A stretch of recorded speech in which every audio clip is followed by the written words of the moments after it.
the MTDCNC podcast, sponsored by Langley Alloys, unique metals for demanding applications, providing first-class performance and an international service. Hello everybody and welcome to this MTDCNC podcast. I'm Lindsay Vickers, a presenter here at MTDCNC, and I'm joined by a lovely gentleman called Salim, who is the president of Spinner North America. Thank you for going on this today, Salim. Thank you for having me. Thank you for being here. Well, actually, the audience, if you're listening, maybe if you're watching, then you know where we are. However, if you don't, where are we?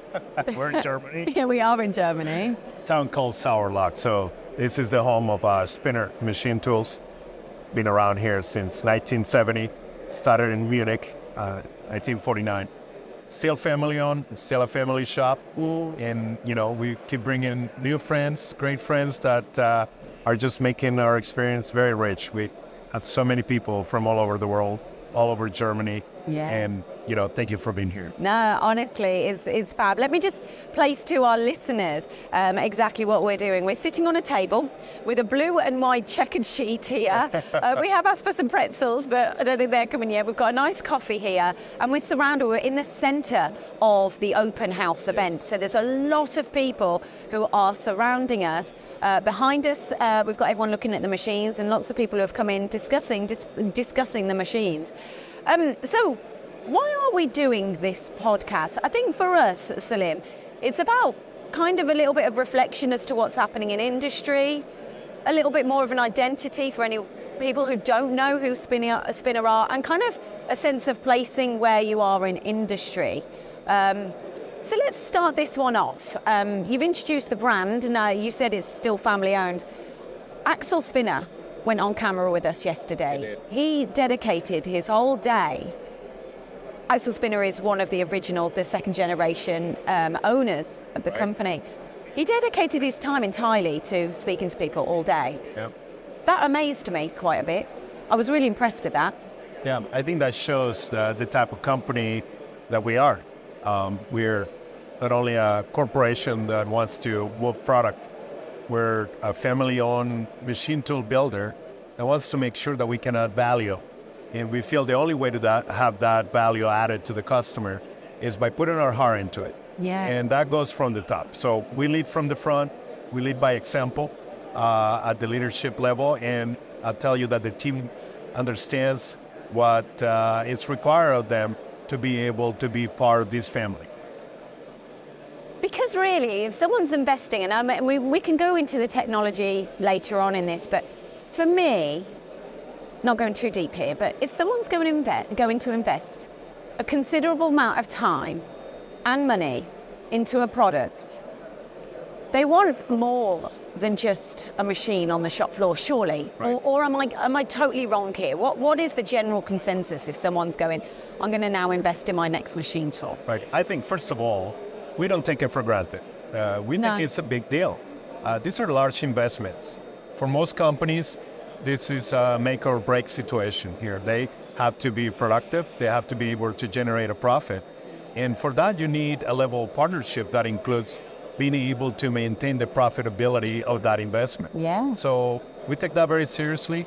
We make the best machine according to what the customers are looking for. And we want to make sure that that machine is giving the customer the return they're looking for. Where did Spinner begin? Like, you know, as a brand, as a company, because it's all about high precision.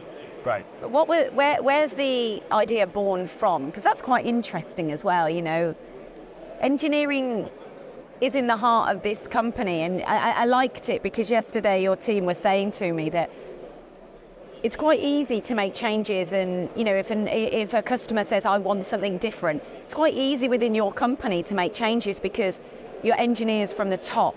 Yes. And so it's almost like the bosses are going to bed at night going, how can we improve? How can we work on this? So that's quite... Look, because we're not a bank, right? No. We're not only here about money. We're here because we love machine tools. We love working with the customers and people we get to hang out with every day, and the positive impact that work does for each one of our countries, our society, and really the world as a whole. Because like we were talking last night, machine tools might be a little bit of a mystery to most people. but we know it's in everything, right? Yeah. Every airplane, every car, you name it. Why is it a mystery, actually? Not to quiz you too much, because we have this conversation so often, and I'm sure the listeners probably going, yep. And how? This is quite funny, actually. We all said, how do we explain to people outside of this industry what we do? And we all said we had problems with that. I'm sure the listeners are going, yes. We're all giving it so much thought because it really is a challenge that we all have when you want to explain what machine tools are, what we do, why we do it. It's a little bit of a mystery, but I think that little by little, as we do this work, as we put the word out to our own industry to be aware of what we're doing and why we're doing it, right? We also want the public in general. And why? Why do we want to do that? Well, I think the problem we have with qualified labor is symptomatic of what is really happening, right? That lack of knowledge. So, there are many reasons out there that makes us and force us to continue to work every day to ensure that not only we make great machines and take great support, we have great care of the customers, but also that we are truly understanding the big picture of why we're doing what we do. I'd love for someone to magically tell us how we need to do that. I know. Quickly, but and we speak about this an awful lot. Yeah. Just to kind of wave your magic wand and go, yep, that's how we're going to do it. But I don't know if anyone has got it quite there yet, but it's a journey. Yeah, I think we can work together to continue to do what we're doing. We made this little thing. It's so here. cool. So we made it on the TTS machine, Yes. which is our multitasking, multi-turn lathe. I was looking at it. It's like, how do we even do this? How? It's 3 components, isn't it? It's 3 components. They come together, form a little globe here, say spinner. But We hold it. I don't know if you've seen it. There we go. But what made me think is how amazing is that we can bring people from all over the world to this place in Germany to see where these machines are made, where all this happens in Germany. And to be on the same level, you're all talking the same language. Yes. From all over the world. Same challenges, same goals, same opportunities. Kind of cool. Isn't that fascinating? Yeah, it is. I've never really thought about that, because everyone here, I've just walked around here and people know us, MTD, from like Finland, different countries, and people come up to you, and it is really cool, because it is true. You've hit the nail on the head there, the same challenges.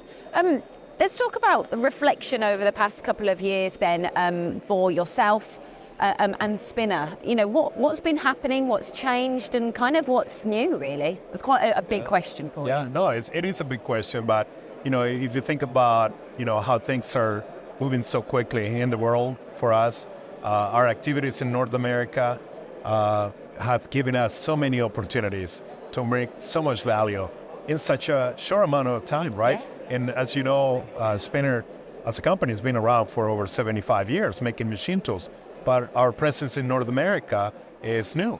It's only a couple of years old, but already we're having an impact that is taking place a lot faster than what we really thought was going to happen. Yes.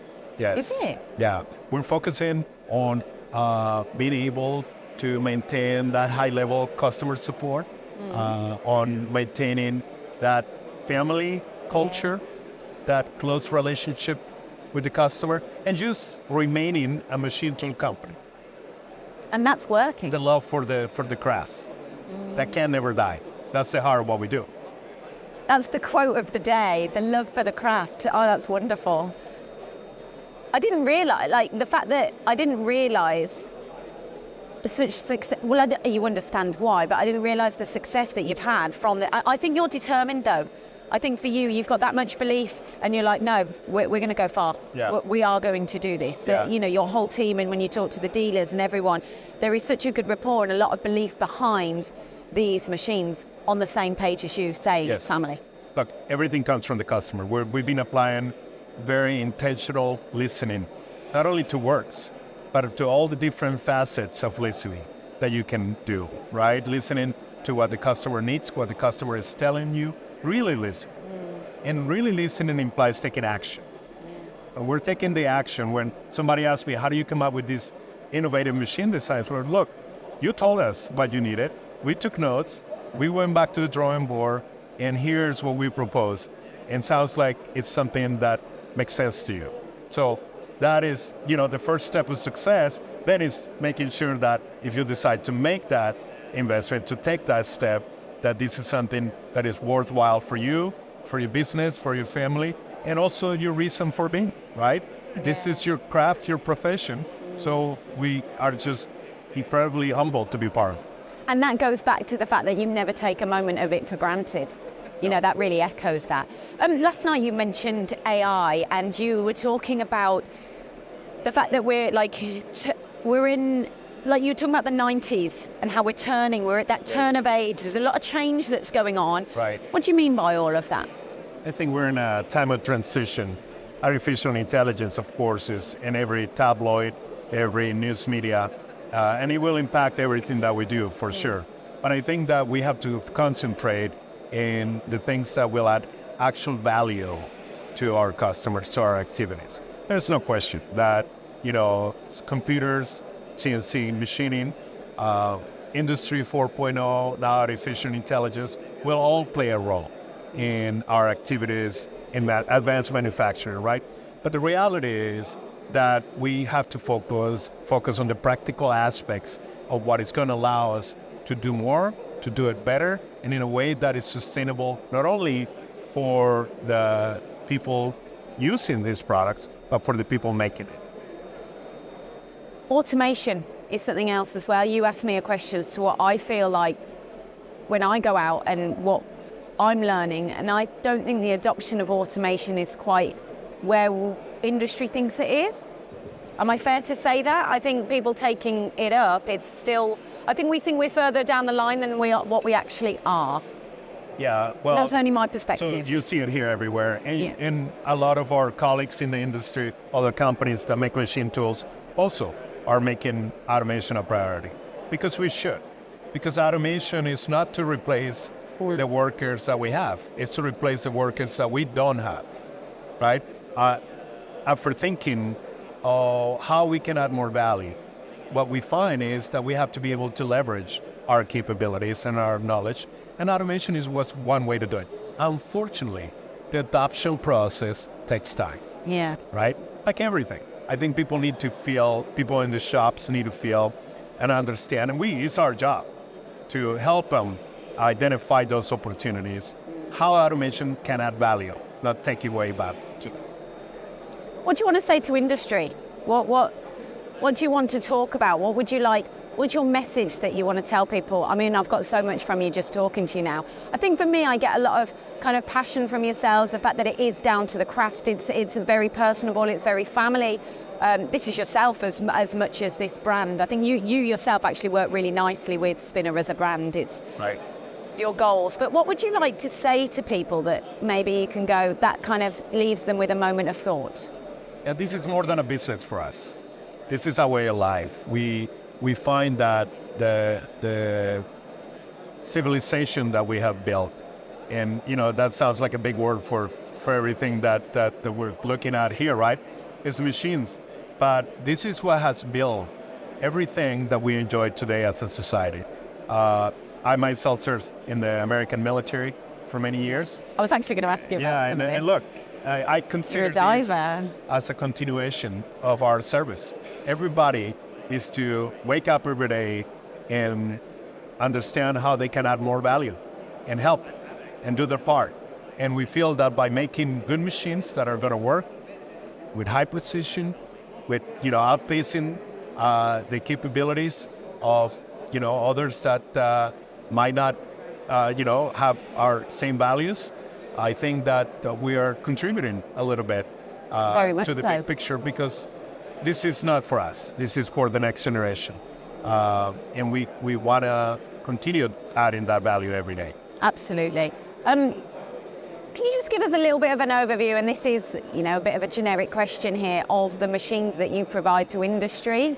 For people who don't know, if they absolutely don't know what Spinner do, bit of an overview. Yeah, Spinner, we talked about the family and all that stuff, but Spinner is a global company. Spinner, we now have over 600 employees in Germany. You have seen our facilities. We keep growing. We keep adding more technology. We keep growing also in other European countries.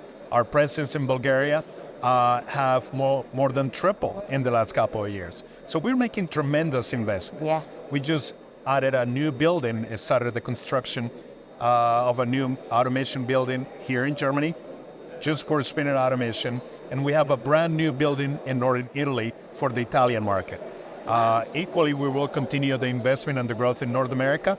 We want to be near our customers. We want to do things that will add value to them, right? Have engineering support, have service support, have more training of the machines.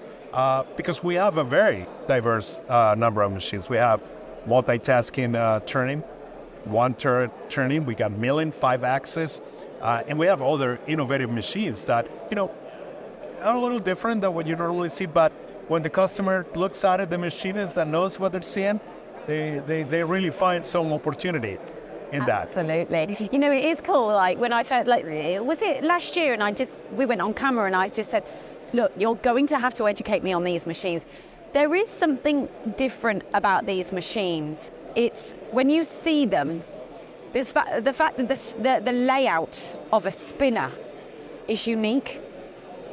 And you feel that as soon as you walk up to that machine, you feel that difference. You feel like you're almost not in the machine, but you're close to the component at all times. And I think personally, I've seen a lot of machines out there, but that's what makes your machine stand out, I think, is that closeness to the component. Goes in line with what I was telling you earlier of listening, right? So customers have told us we need ergonomic machines that we can easily access and work on. We need a slow footprint because we don't have enough space. We need more automation because we don't have enough workers. We need more support because without it, we can't really have any ability to make this machine work for us. Yeah. So this is all the listening, Yes. right? And if it's making you feel something. Definitely, right? You definitely. go over, you see a lot of shops, Yeah, a lot we of do. machine tool builders, but if it's making you feel something, is something that I consider a success. Because right off the bat, we can understand that the message that we got was the message that was intended to be received, and we put action. And the action is reflected in the machine. Yeah. Right. And it's reflected with how many people are in this room as well now. This is amazing. To so have this good. response, Lindsay. I mean, a year ago we were here together and things were moving fast, but the developments that we've seen in the last year, it's just amazing. The response, the number of people from all over the world, the response from the customers in the United States, it's just been absolutely incredible. Brilliant. Right, any lasting words? Because I think Chris is filming this and his poor arms are going to fall off in just a few moments' time there. Kind of any lasting words that you'd like to say to anyone regarding yourself, the brand, and Spinner? Look, just thank you. I mean, we're very thankful for the opportunity to be part of this industry, to work with the people we work with, for you guys to be here helping us, think about everything that's happening beyond just the machine, but the impact that our activities are having. So we're just thankful, humble, and proud to be a part of it. Trust me, we are too. Thank you. No, thank you. Thank you, everybody, for listening to this MTDCNC podcast live from Spinner's Open House event in 2024. Thank you for listening to this episode of the MTDCNC podcast, sponsored by Langley Alloys, specialists in a wide range of exotic materials for any application for all your engineering needs.